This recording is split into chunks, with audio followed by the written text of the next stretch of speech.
Welcome back to the Doctor is in television program. I'm Dr. David Morwood. I am a board certified plastic surgeon right here in beautiful Monterey, California on the Central Coast. I'm delighted you could be here today. What I'd like to discuss during this segment is one of the most common issues that I see as a plastic surgeon in my office, and that is fat and fat busting and fat freezing and fat melting and fat sucking. It seems like during the summertime, lots of people are concerned about their body and the way they look in a bikini or shorts, and they want to go to the beach. And I totally understand that. I think fat is one of the most misunderstood tissues in the body. Fat is essential. It can be healthy. In fact, I think it's mandatory in everyone's body to have some fat under the skin, inside the belly, lining different important structures such as nerves, etc. So let's take a few minutes to discuss fat, adipose cells. I think it's important to emphasize that after adolescence, the absolute number of fat cells that we have in our body, at least in the subcutaneous layer, is constant or relatively constant. Now, when I say subcutaneous layer, the subcutaneous layer is between the skin and the muscle. That's the sub-Q. That's a Latin word, I believe, subcutaneous, below the skin.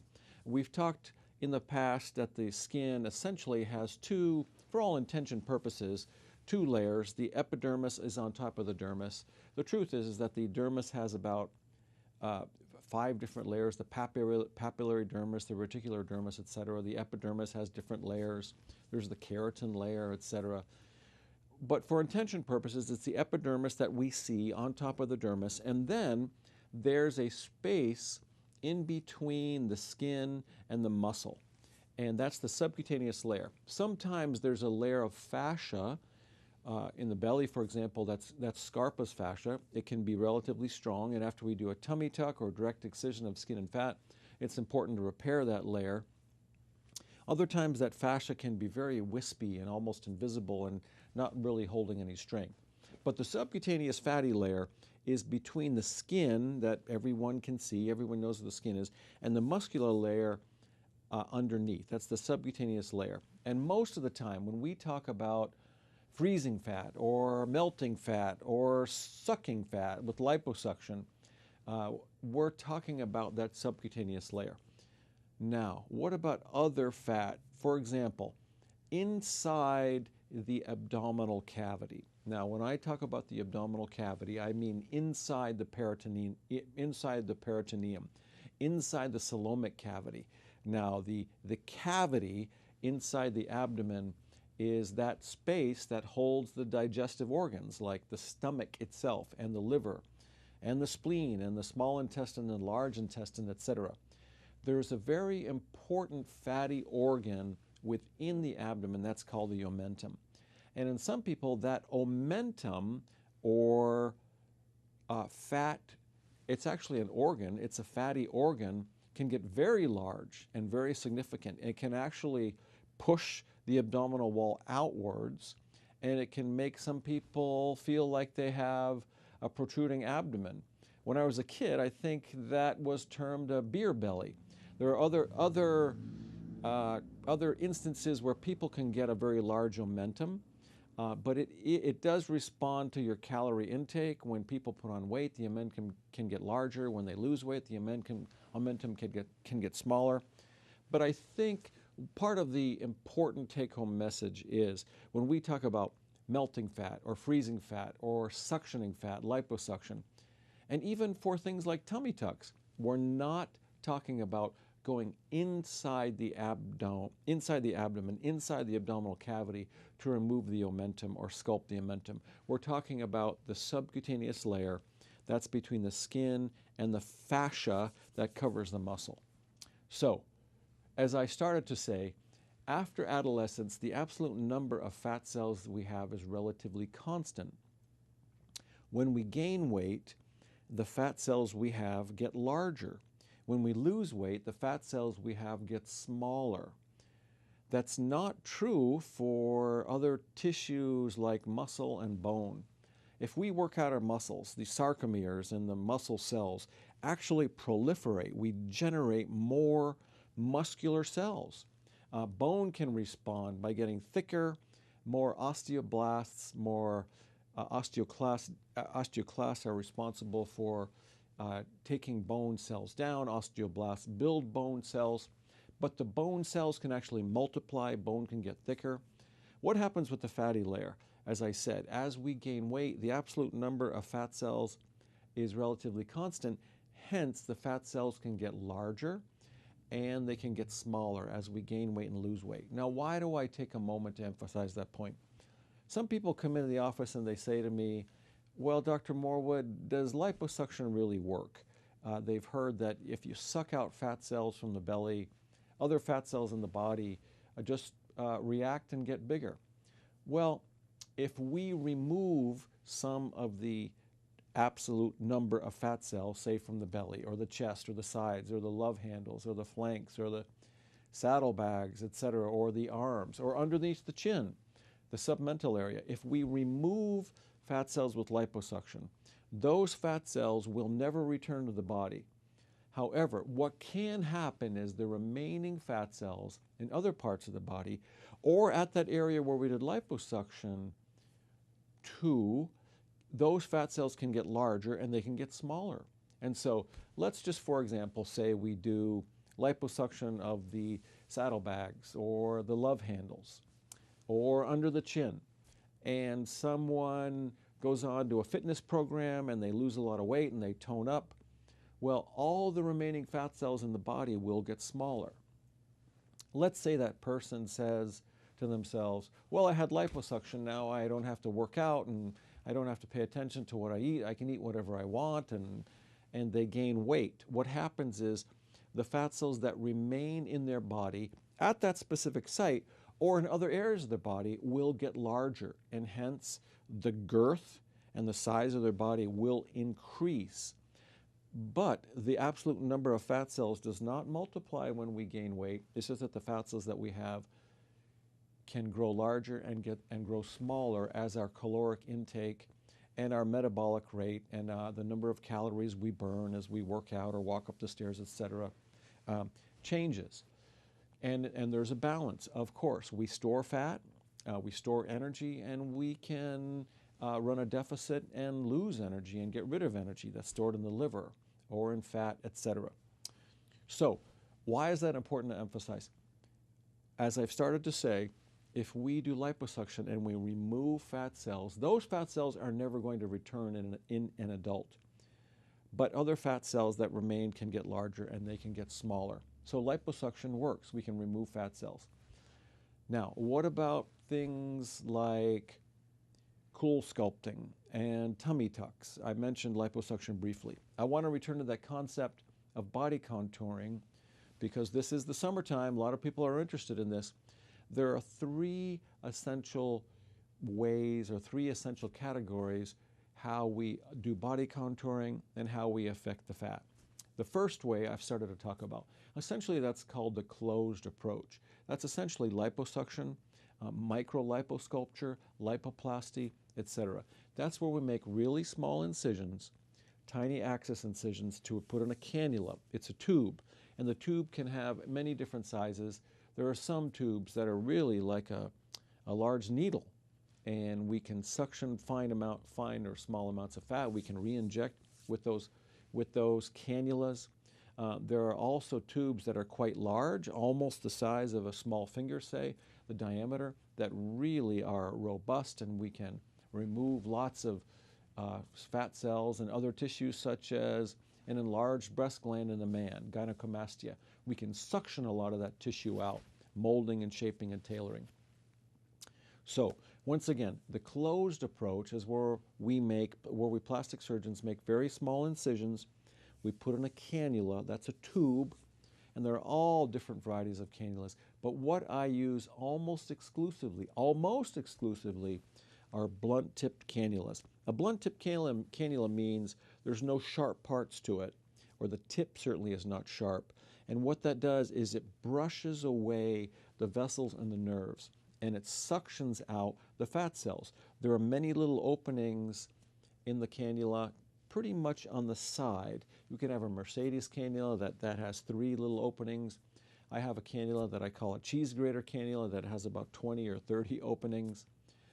But the tip, almost always when I do liposuction, the tip is blunt, and that means when the cannula is inserted into the fatty layer, those thin vessels and the rare nerves that are going through the fatty layer are brushed aside and the fat is suctioned out. That way we minimize changes such as numbness, minimize blood loss, etc. So the closed approach, liposuction, I make very small incisions, I put in a tube. It's a cannula. We attach it to suction. And then as we pass it through that subcutaneous layer, that's the layer in between the skin and the muscular wall, we can suction out that fat, mold it and shape it and tailor it. And the way I do that is it's hands-on. It's manual shaping and molding and tailoring. You've probably heard different ways to do different types of lipoplasty. There's something called laser lipolysis, where a kind of a heat probe or a laser probe is inserted into the subcutaneous layer, and then the machine is turned on and it emits energy, which is translated into heat, and the fat can be sizzled or melted, and then it's vacuumed out. That's a different type of lipoplasty. Most plastic surgeons, board-certified plastic surgeons, skilled in aesthetic, cosmetic surgery, do a manual type of liposuction. Now, we can oftentimes do an adjunct. We can do laser lipolysis. We could do the so-called water liposuction or tickle liposuction, etc. But overall, what we do, certainly what I do, is manual liposuction where I'm molding, shaping, and tailoring as we go. And what we're doing is we're bringing the skin closer to the fascia, closer to the abdominal wall, or closer to the muscular layer. And we open up these channels, and we remove the superficial fat, or we can remove more of the deep fat, that molding, shaping, tailoring, and bringing the skin closer to the muscular layer. That's essentially what liposuction is. So does it work?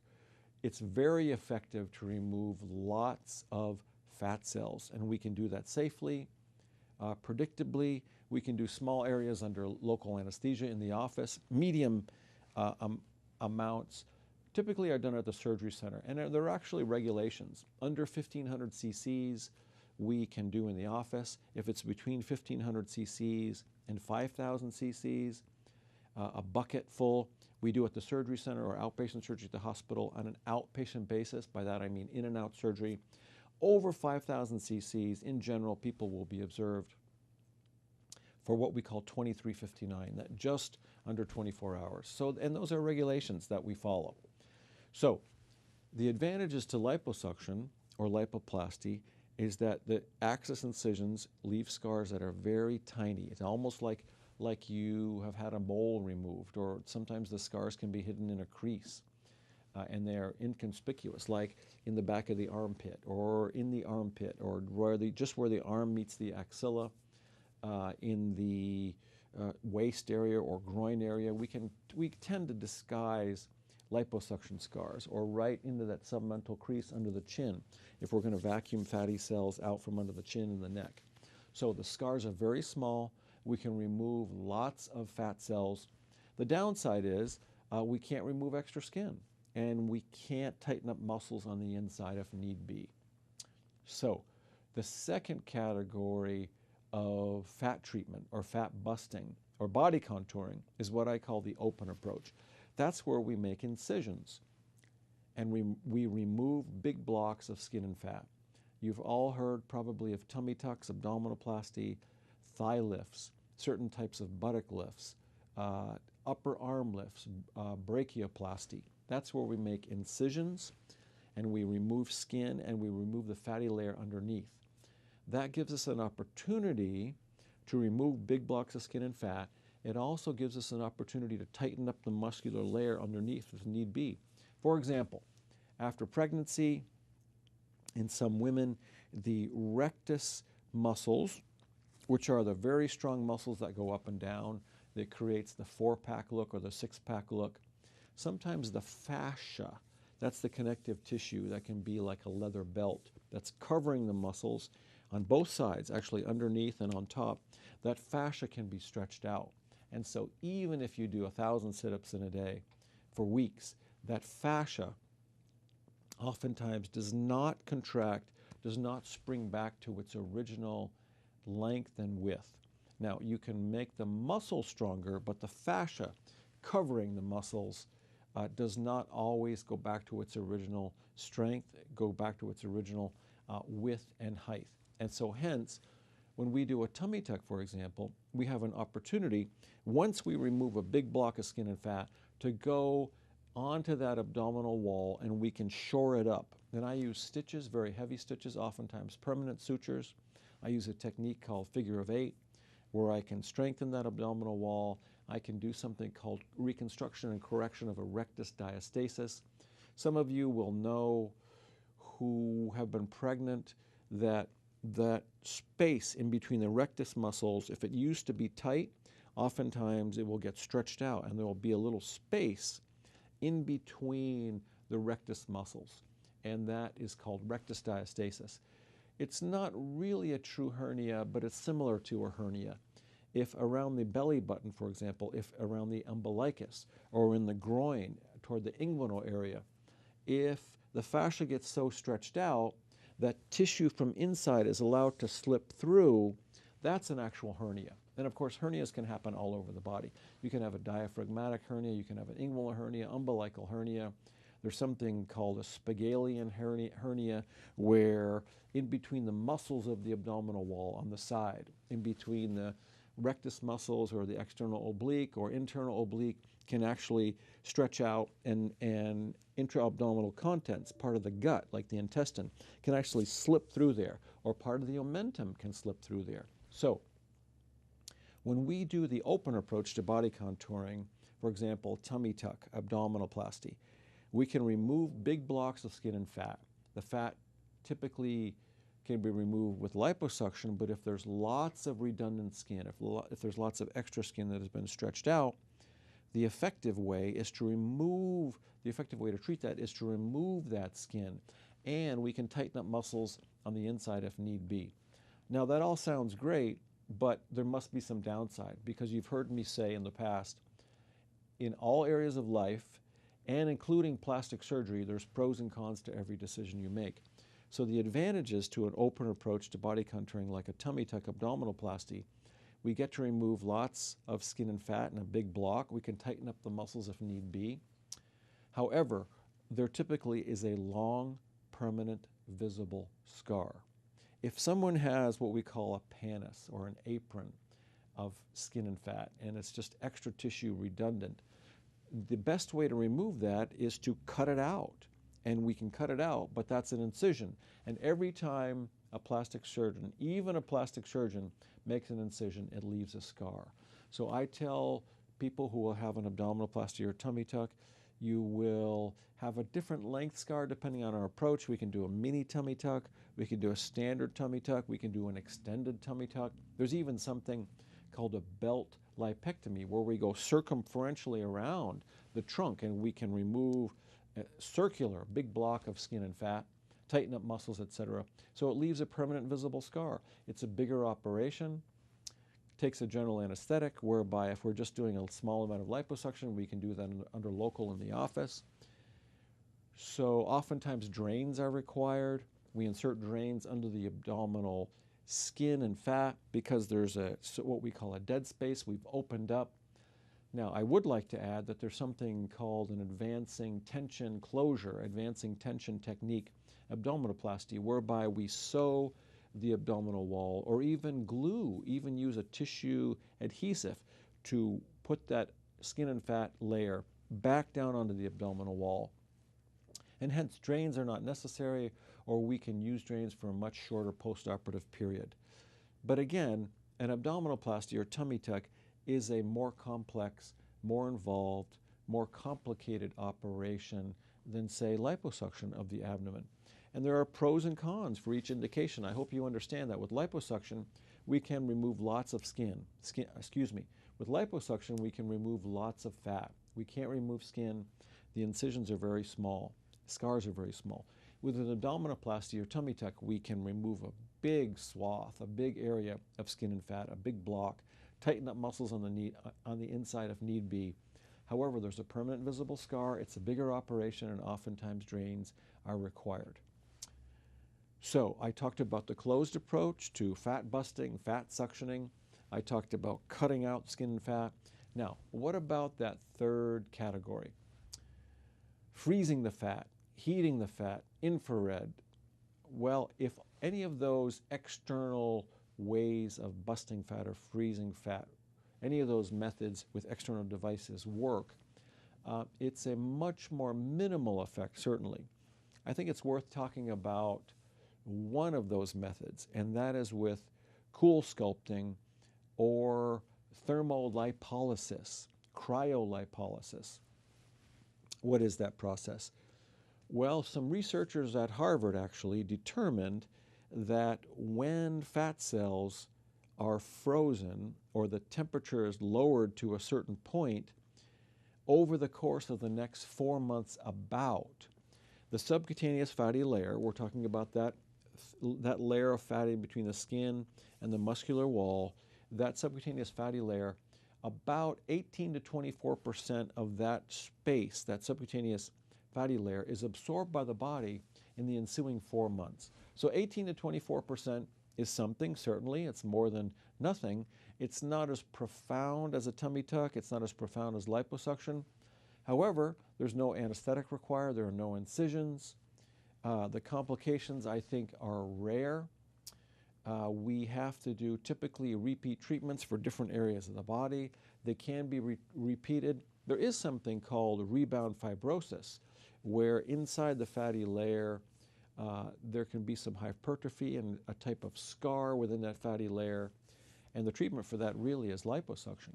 Some people can have an unusual pain syndrome where they feel stinging and burning within that area that's been frozen. But in general, it's a safe procedure. About 18 to 24% of that fatty layer is absorbed by the body in the ensuing 4 months. That's a summary of cool sculpting. It's done in the office as an outpatient. No anesthetic is necessary, even not a small axis incision. We don't have to make an incision. So that's cool sculpting, or freezing the fat, or cryolipolysis. Before going on, I do want to mention that one of the ways this was discovered, and these Harvard researchers started studying this, was in two groups. Children who did lots of sucking on popsicles and fudgicles and ice cream. They noticed that those children actually got fat atrophy in the cheeks. And also in certain populations of the world where people ride horses a lot, and they wear chaps and warm weather clothing, but the saddlebag areas, the sides of their thighs that are most exposed to the cold weather, if they're exposed to cold weather chronically, they actually noticed that there was some actual atrophy of the fat. And so they started investigating, and they developed cryolipolysis or cool sculpting. So again, it is a treatment. It's not a profound treatment, but it is effective to dissolve or get that 18 to 24% of that subcutaneous fatty layer to be absorbed by the body. Now, what about other treatments? Now, I would like to mention there are other devices such as cold laser, radio frequency, these other devices where heat lamps or sort of cold lasers, radio frequency devices are applied or aimed at the subcutaneous layer in the body. I will say that the studies indicate that if there is any results at all, it's really minimal.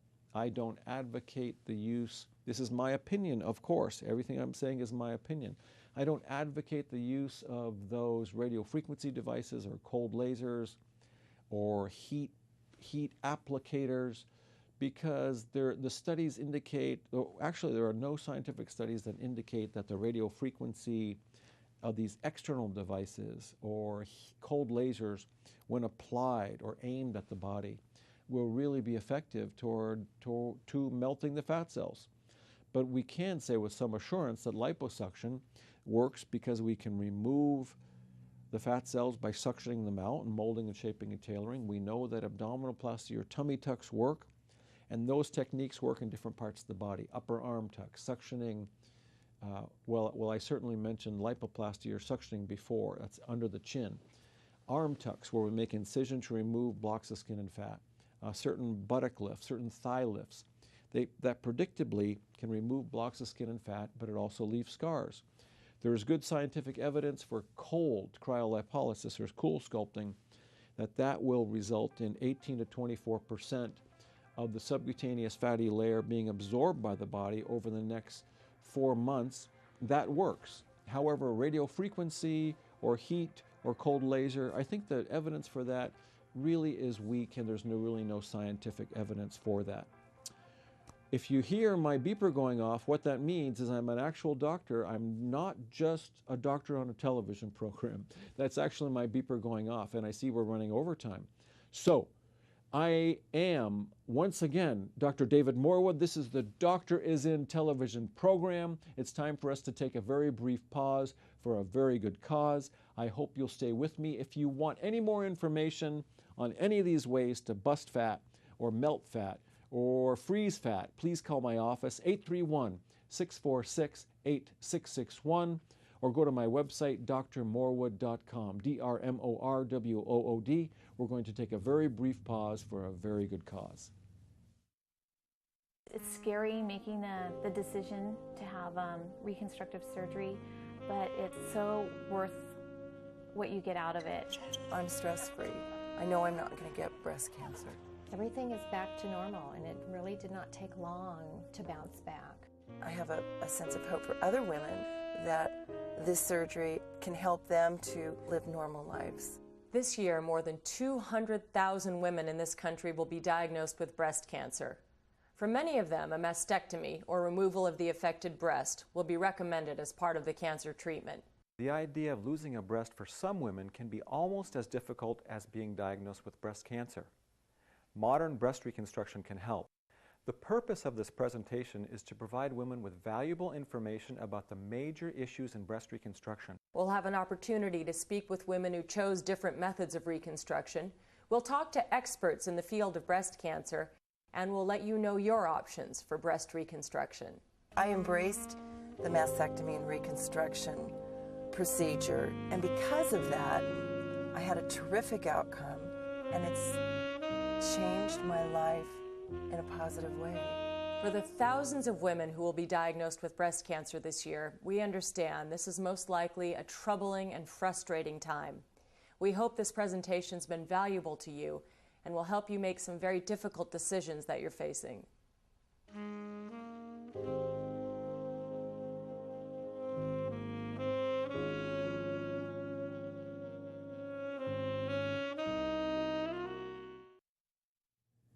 Welcome back to the Doctor is in television program. I'm Dr. David Morwood. I am a board-certified plastic surgeon right here on the beautiful Central Coast of California. Thanks very much for joining me.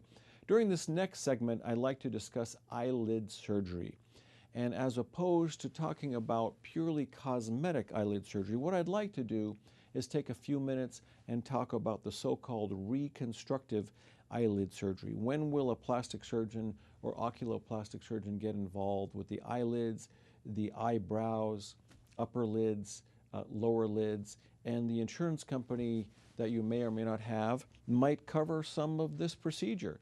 In general, insurance companies will get involved and help pay for procedures that involve a functional defect. In other words, that there's a problem with the tissue after injury or degeneration of skin or